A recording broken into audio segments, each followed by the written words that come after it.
So the talk today, when Mike and I thought about putting this talk together, we spend a lot of time speaking with folks about their careers. A lot of folks are very good at what they do and their profession, and they might be great pen testers or great risk managers. But a lot of times what happens is that in the throes of your job, you stop thinking about yourself. You stop thinking about what's the future. And I think a lot of times those things kind of weigh on your satisfaction. People get into ruts. And I think that when it comes down to it, you really have to start thinking about your career as if you were running your own company.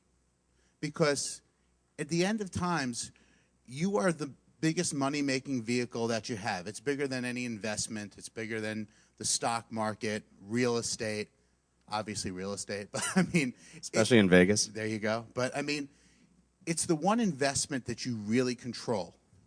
And I think that if people took a more business-focused approach to managing their careers, satisfaction would increase, compensation would increase, and you would probably get to where you want to go a lot quicker. Michael Gerber, the famous author of a book called The E-Myth, writes a lot about entrepreneurship. And he says that one of the biggest problems for entrepreneurs, and both Lee and I are entrepreneurs, so we live this daily. One of the biggest problems that most entrepreneurs face is getting stuck working in their business too much and not working on their business enough. So, if you're a pen tester, you spend all your time doing pen tests, and you don't spend your time doing sales, doing marketing, doing finance, doing operations, because it's so, we all do our thing. And if that's a problem for entrepreneurs who really, are aware that a business has all that kind of an issue, it's even more of a problem for us, as practitioners. Most of us work in our jobs almost exclusively. How often do you go to work and think, I'm not going to do my tasks today, I need to work on my career? You don't. You go do your thing for however much time, and then you come home and you're done. But that becomes a problem because that becomes, you don't progress over the course of 30 or 40 years. And frankly, that was something we could have done a long time ago. But security is really changing, and we've said it for the last couple of years wherever we've talked. Our industry's undergoing a sea change, partially because the economy is bad, but also partially because we're growing up. It's changed a whole lot in the last few years, and we see the job of the future, the next 5 years, changing even more than it's changed to this point. And I think the most important thing about the future is that time remains a constant in everybody's career. And the future will eventually get here. So the time to start planning for the future is really now. And if you start looking at some components, we're not in our parents' workforce. Companies are not making the investments necessary in their people. So investing in building your careers is something that is your responsibility. And if you look around the people in the room, everybody wants the same thing. How many people would aspire to be either a chief security architect or a chief information security officer in this room? Yeah. How many would aspire to just be an entrepreneur of some sort? So basically everybody wants, if you look around, we all want the same thing. So think about who you're competing with. You're competing with everybody else in the room, just like in business. In business, the product vendors compete, the services vendors compete, the car manufacturers compete. So when you start thinking about it, is that if the companies aren't going to care about how you get there, it really becomes your responsibility and your undertaking. And the differentiators are going away. When I got I said this on a podcast I was on yesterday, when I got my CISSP, I was CISSP like number 11,000 or something. It was a really low number. And nobody really had one. So CISSP was a differentiator. There's 67,000 CISSPs at this point. Is everybody feeling special now? Yeah, that's exactly it. Lee actually brought up we're going to change this slide at some point to be a deli counter with those little ticket number things. You're number 67,000. Now serving. Yeah, now serving number 67,000. How does, there's no college football ranking system that says this person's number 2 and this person's number 67,000. It doesn't mean anything anymore. It's the price of admission. It's a signal of your interest in the industry and of a moderately baseline level of competence. It means you read a book. That's not a bad thing, but it's not a differentiator. It's not going to help get you where you want to go alone. It's going to be a component, but it's not going to be the only thing. And when in the past it was enough, now it's just a ticket to the party. And it's like, I mean, our industry is especially prone to this. It's like what you have to do is move to the point where you're managing your career as a business. We have a lot of friends who are really great practitioners, and they go out and start a business. You're a brilliant researcher. Okay, now I'm in business for myself. Well, most of those people just end up as contractors. They're not really in business. They're a contractor. If you're in business, you think like a CEO. Does anybody have any impressions what the main function of a CEO's role is in business? Harris?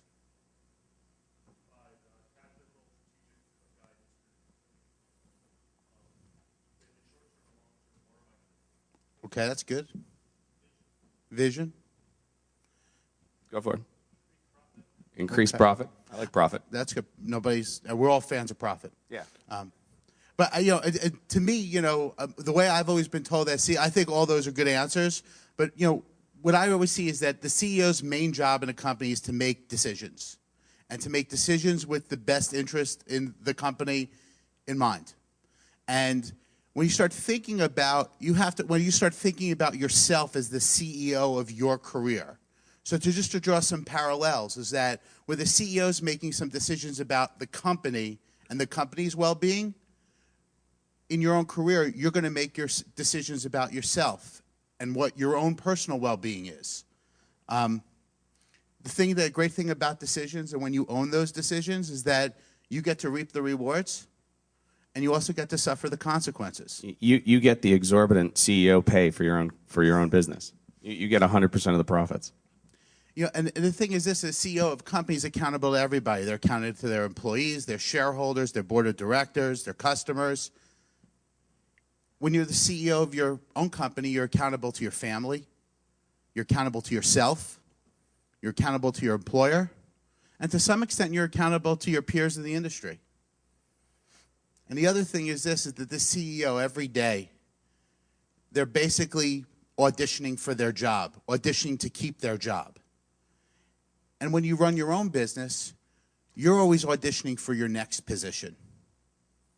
Because every day you're trying out, every day somebody is judging you, and you have to think about that anybody who you can interact with can ultimately change the course of your life. I got a question for you guys. You're starting a business today. You've just been nominated yourself CEO of You Inc. What's the first thing you're going to do? Get a plan. First thing you do is you write a business plan. Because if you don't know where you're going, you're not going to get there. And it's amazing. All good businesses start with a plan. Now, they don't necessarily start with a 55-page formal business justification written up in, awesome, beautifully typed font and looking like the kind of thing that you send to a bank. But everybody has a plan. Napkin. Yeah, napkin. Napkin's good. Some of my best business ideas have been on the back of a napkin. But you have to know what business you're in. It's the first thing. What do you provide to your customers? What market is there for you? What's out there? What kind of stuff are you going to see? Who's your competition? What's going to keep you from being successful? What's the goal? And ultimately, what's the exit strategy? If you're starting a business today, you have to decide, am I building this business to still be profitable 40 years from now? Or am I building this business to be a quick business that's probably going to last 3 or 4 years? You can make that decision. I mean, when you look at businesses, some companies either, they go public, they get acquired, or some businesses are run as lifestyle businesses. So you have to think about it, how long do I want to be working? How much is my lifestyle a factor in making business decisions? So you start thinking about all these different components just as if you were running a company. How many of you guys have a written plan for your life and career, your own personal business? Hands high. Yeah, that's about right. Actually, that's almost exactly right. That's what we saw. We did a big survey a year and a half ago now, and that's what our industry said. And it's amazing. A few of you guys near the back of the room, put your hands up. You're all very much more likely better off than the rest of the room. You make more money, you're probably a more senior person, and you're probably happier with your job. Blows my mind. This one thing. Now, I'm not making the mistake that correlation implies causality. I'm not saying that if you write a plan, you're suddenly going to be better off. But for some reason, the people who plan are better off. Don't know why, but I have a hunch that if you know where you're going, you end up getting there more often. If you know that, hey, I'd be really happy if I had a job where I didn't have to travel. If you've thought that out, you can seek that out. If you don't think it out, you don't get there. Ultimately, you need to, if you really want to run your career as a business, you need to make a plan. You need to tie where you're going to be 10 years from now to what am I going to do tomorrow? What am I going to do next week? And ultimately, this plan is not, actually, I'm going to tangent for a second. Lee always quotes Mike Tyson. Everybody's got a plan until they get punched in the face, right? I'm not saying you should write a plan and stick to it. I'm not saying you're going to write a plan and you're going to do everything on there and everything's going to be perfect. Because I've never seen someone say, my life goal is to go through a bankruptcy next year. My life goal is to get foreclosed on. And we know how, watch the news. None of those people planned for that. It happens. But a plan gives you focus and a reference point with which to navigate the decisions you're going to make. So think about when you're building your career plan, right? Think about what's important. So I think that we all had to share our hands. We all thought of maybe what our ultimate career goals are. That's a great place to start when you're building a plan. Think about the destination that you want to go towards. And then you just have to start getting honest with yourself. You have to really take a good look in the mirror and understand what talents you have, what skills you currently have. What do other people think of your talents? What do other people think of your skills? And then you have to take a look and you say, okay, let's do a gap assessment.